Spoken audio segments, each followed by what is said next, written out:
لیکن مسلح کرنے کے لیے مغربی ممالک کی طرف دیکھا گیا، کیونکہ مغربی ممالک کے پاس بہت سا سامان، فوجی سامان پڑا تھا، اور اس طریقے سے ایک ایکسس بنا، ایک رابطہ بنا ہماری مسلح افواج اور مغربی ممالک کا. اور اس ایکسس کے چاروں طرف جو مقامی مفاد پرست تھے وہ جمع ہوئے، جن کا مفاد اسی میں تھا کہ افواج پاکستان کی پالیسی بنانے میں وہ کردار ادا کرتی رہیں، اور افواج پاکستان جو تھیں وہ جیسا کہ میں نے عرض کیا کہ اس فوجی امداد کی وجہ سے اور ان فوجی معاہدوں کی وجہ سے مغربی سامراج کے ساتھ منسلک. اب یہ جو ہے یہ مسائل ہمارے سامنے تھے. ان مسائل کا جو نتیجہ تھا وہ یہ تھا کہ جو ترقی پسند طاقتیں تھیں، جو عوامی طاقتیں تھیں، ان کو ان فوجی معاہدوں کی وجہ سے دبایا گیا. اور بہرحال یہ کہ میں نے اسی زمانے میں طالب علم تھا تو مجھے پتا ہے کہ کس طریقے سے زیر زمین رہ کے ہم ادبی محفلیں کرتے تھے، ہم چھوٹے موٹے اپنے یہ ایونٹ کر لیتے تھے، لیکن نظریہ وہی تھا کہ ہاں معاشی مساوات اور انصاف اور انسانیت. بہرحال اس کے بعد ساتھ ہی ساتھ دونوں جو ہمارے حصے تھے ان کے درمیان ایک بہت بڑا تفاوت تھا کہ قومی اسمبلی کے اندر مشرقی پاکستان کی اکثریت آنی تھی آبادی کے بنیاد پہ، لیکن وفاق میں ایک ایوان بالا ہوتا ہے جس میں تمام یونٹوں کی برابر کی نمائندگی ہوتی ہے. اس میں یہاں کی 4 یونٹوں کی بہت بڑی اکثریت مشرقی پاکستان کے مقابلے بنتی تھی. تو یہ ایک مسئلہ تھا جس سے ہمارے بزرگ جو تھے وہ نمٹنے کی کوشش کرتے رہے. بہرحال جو بھی مسائل تھے، جو بھی بات تھی، اب ہمارے سامنے یہ ہم بہت غلطیاں کر چکے، ہم نے بہت سے اچھے کام بھی کیے، تو ہمیں پتہ ہے کہ کیا چیزیں قومی مفاد میں ہیں اور ہمیں پتہ ہے کہ کن چیزوں سے نقصان ہوتا ہے. تو اب فیصلہ کرنا وہ کوئی مشکل نہیں ہے. ہماری سیاسی جدوجہد، جمہوری جدوجہد کی وجہ سے ہمارے عوام کا جو سیاسی شعور ہے وہ بہت آگے بڑھ چکا ہے، اور سیاسی شعور ایک دفعہ اگر آگے بڑھ جائے تو پھر وہ واپس نہیں آتا. دوسری بات یہ ہے کہ ہماری بچیوں نے اپنا مستقبل بنانے کے لیے گھر سے باہر قدم رکھا ہے، اور اس وقت نہ صرف تعلیم میں بلکہ ہر شعبہ زندگی میں آپ دیکھ رہے ہیں کہ ہماری بچیاں ایک بہت اہم رول ادا کر رہی ہیں. میں سمجھتا ہوں کہ یہ شعور ہماری سب سے بڑی طاقت ہے جو سیاسی، اور ہماری بچیاں وہ ہماری سب سے بڑی طاقت جو آگے بڑھ ملک کو بنانے کے لیے، اور میں پاکستان کا انتہائی روشن مستقبل دیکھتا ہوں. ٹھیک ہے تاج صاحب، میں آپ کی واپس آتا ہوں. اطاعت قاسمی صاحب، کیا وہ وقت آ نہیں گیا کہ ہم سب اس بات پر متفق ہو جائیں کہ جو ہوا سو ہوا؟ کب تک ہم ماضی کی غلطیوں کو کریدتے رہیں گے؟ ایوب خان کی بات کریں گے، سقوط ڈھاکہ کی بات کریں گے، یا اس سے پہلے جو ہم نے غلطیاں کی اس پہ ہم آج تک رکے رہیں گے؟ آگے کی اگر طرف دیکھیں ہم مستقبل کے لائے عمل کے لیے، مستقبل کی نوید کے لیے، تاکہ آنے والی نسلوں کو ایک بہتر اور ایک اچھا پاکستان مل سکے، ہمیں کیا ان کو بھول کے مستقبل کی منصوبہ بندی کی طرف نہیں چلے جانا چاہیے؟ ملک صاحب، آپ نے جتنے بھی سوال کیے تھے اپنے انٹرو میں، میرے خیال میں ان سب باتوں کا جواب تاج حیدر صاحب نے دے دیا ہے. کچھ باتیں میں کہنا چاہتا تھا، اب اس میں تھوڑا سا مجھے اجازت دیں تو میں کہہ دوں کہ جب پاکستان بنا ہے تو اس وقت ہمارے پاس کچھ بھی نہیں تھا، اور یہ جو نالائق سیاستدان تھے انہوں نے جو لاکھوں مہاجر آئے لٹے پٹے، ان کی بحال کاری کا سارا کام، آباد کاری کا انہوں نے کیا، اور بڑے طریقے سے کیا. اور بلکہ انہی نالائق سیاستدانوں میں سے ایک کا نام تھا فیروز خان نون، اور اس نے گوادر کی بندرگاہ جو ہے وہ اس نے خریدی اور ہمارے ملک کی سرحدوں کو وسیع کیا. اس کے بعد بھی یعنی بہت سے لوگ آئے اور انہوں نے اپنے طور پہ وطن کو ملک کو آگے لے جانے کی کوشش کی، مگر اس میں جو رکاوٹیں آتی رہی ہیں، آپ کہہ رہے ہیں نا کہ ہم ماضی کو بھول جائیں، ماضی کو بھلایا نہیں جا سکتا، کیونکہ جب تک ماضی کو ہم اپنے مد نظر نہیں رکھیں گے پھر مستقبل میں بھی ہم وہی غلطیاں کریں گے۔ سب سے بڑی بات میرے خیال میں یہی ہے کہ یہ جو آمریت ہمارے ہاں آتی رہی ہے، ایوب خان یعنی 53 میں اس نے اقتدار میں آنے کے لیے کوششیں شروع کر دی تھی اور 58 میں وہ کامیاب ہو گئے تھے، اور اس کے بعد بالکل مشرقی پاکستان سے ہمارا جو رابطہ تھا وہ اور زیادہ کمزور ہو گیا، پھر یحییٰ خان کے ہاتھ میں آ گئی اور پھر جو کچھ ہوا وہ آپ نے دیکھا، اور اس کے بعد بھی ہمیں یعنی کچھ سمجھ نہیں آئی۔ ان کے بعد پھر ضیاء الحق صاحب آ گئے اور انہوں نے ملک میں ایک دہشت گردی، فرقہ پرستی اور ہیروئن اور پتہ نہیں کن کن چیزوں کو فروغ دیا، اور وہ گئے تو پھر مشرف صاحب تشریف لے آئے، اور اس طرح جو ہمارے ہاں جو ایک سیاسی قوتیں تھیں وہ انہوں نے محسوس کیا کہ اگر ہم نے سیاست میں آنا ہے تو ہمیں انہی کے بل بوتے پر آگے آنا ہے۔ چنانچہ پھر ایک سیاستدانوں کی ایسی کھیپ بھی ہمارے ہاں پیدا ہوئی جو اپنے ضمیر کے مطابق کام نہیں کرتے تھے، بلکہ یہی سمجھ کے کہ ہم نے اقتدار میں رہنا ہے وہ کرتے چلے گئے کام۔ اب جہاں تک آپ کے سوال کا تعلق ہے تو میں اس کے بارے میں عرض کروں گا کہ بڑی زبردست بات کہی ہے تاج حیدر صاحب نے کہ ان ساری چیزوں کے بعد اب قوم جو ہے وہ کافی باشعور ہو گئی۔ پہلے جو باتیں تاج حیدر صاحب بیٹھ کے کرتے تھے یا دوسرے دانشور کرتے تھے،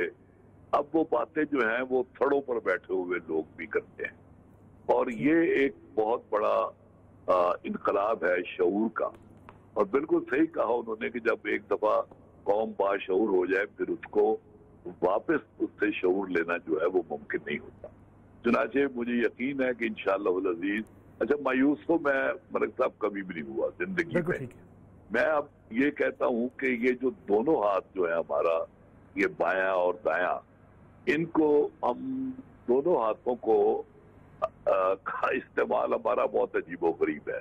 ان کو ہم کیوں نہ اچھے کاموں کے لیے استعمال کریں اور کچھ بھی نہ کریں، ہم جو ہمارے آگے گند ہے اس کو ہم اپنے طور پہ صاف کریں۔ اور ایک بات جو میں بہت ضروری کہنا چاہتا ہوں کہ باضمیر ہونا جو ہے وہ بہت باضمیر ہونا، میں ہوں، آپ ہوں، کوئی بھی ہو، اگر ہم اپنے ضمیر کے مطابق کام کریں گے، تاجر ہوں، صنعت کار ہوں، دانشور ہوں، صحافی ہوں، اگر ہم یہ سوچ لیں کہ ہمارا جو نفع ہے وہ قوم کا نقصان ہے، تو پھر میرے خیال میں ہم آگے بڑھیں گے، اور مجھے لگ رہا ہے کہ ہم آہستہ آہستہ انشاءاللہ العزیز بہت ساری رکاوٹیں جو ہمارے درمیان ہیں ان کو عبور کر کے ہم آگے کی طرف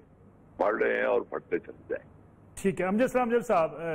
ماضی کی غلطیوں کا ادراک اور مایوسی، ان کے درمیان فرق کیسے رکھا جا سکتا ہے؟ پھر ایک شاعر تو